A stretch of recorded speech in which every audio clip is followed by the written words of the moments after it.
Download this code from codegive.com, link in the description below. The 400 bad request HTTP status code in REST APIs, a comprehensive tutorial.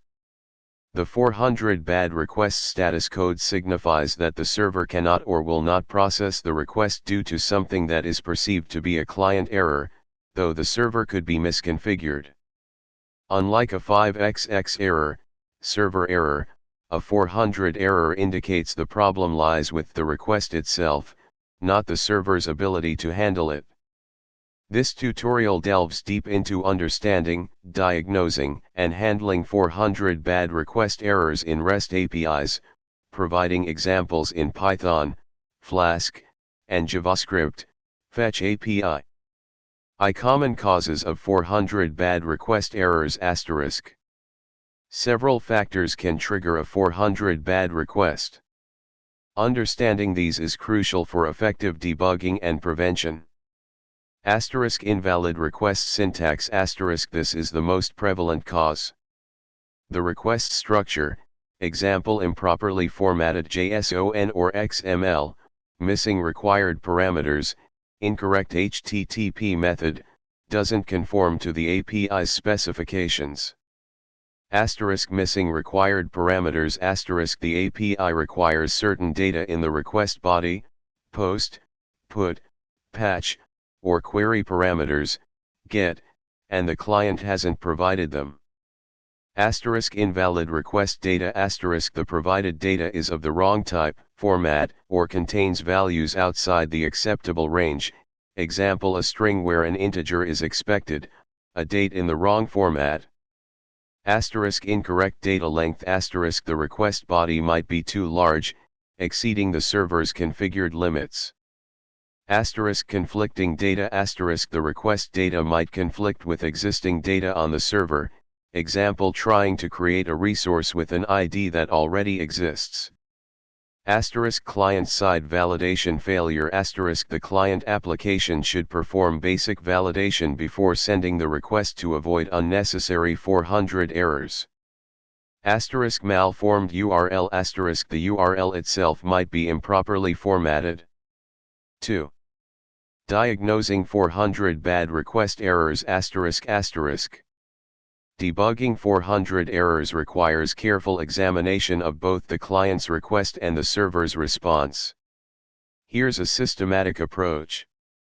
1. Check the server's response body **. The server's response usually contains detailed information about the error. Examine the response body for specific error messages, hints, or validation errors. 2. Inspect the request *. Analyze the request sent by the client. Verify that the HTTP method is correct, get, post, put, delete, etc. All required parameters are included. The data types and formats of the parameters are accurate. The data conforms to any specified constraints, example length, range. The URL is correctly formatted. 3. Use developer tools * browser developer tools, network tab, provide detailed information about the request and response, including headers, status codes, and the request/response bodies. 4. Logging * implement comprehensive logging on both the client and server sides to track requests, responses, and errors. This helps pinpoint the source of the problem. 3. Handling 400 bad request errors in your code ***. A server-side handling, Python Flask example. This Flask example demonstrates how to check for missing parameters and perform basic validation.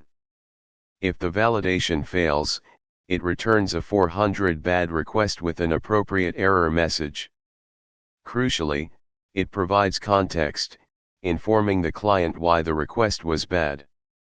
B. Client-side handling, JavaScript Fetch API example. This JavaScript code uses the Fetch API to send a POST request. It checks the response.OK flag and handles a 400 status code specifically, parsing the error message from the response body and displaying it to the user. It also includes broader error handling for non-400 errors. 4.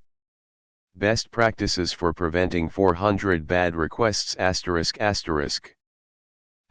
Comprehensive input validation ***. Perform rigorous validation on the server side, checking for data types, formats, constraints, and consistency. Never trust client-side validation alone. Clear API documentation Provide detailed documentation specifying the required parameters, their data types, formats, and any constraints. Client-side validation Validate data on the client side before sending the request to catch common errors early. Meaningful error messages When returning a 400 bad request, provide detailed and specific error messages that help the client understand and correct the problem. Avoid generic error messages. Rate limiting Implement rate limiting to prevent denial of service attacks and handle excessive requests gracefully. Input sanitization Sanitize user inputs to prevent injection attacks, example SQL injection, cross-site scripting. By understanding the causes, employing proper diagnostic techniques, and implementing robust error handling on both the client and server sides, you can effectively manage and mitigate 400 bad request errors in your REST APIs, resulting in a more robust and user-friendly application. Remember, providing informative error messages is key to helping clients debug their requests and improve the overall developer experience.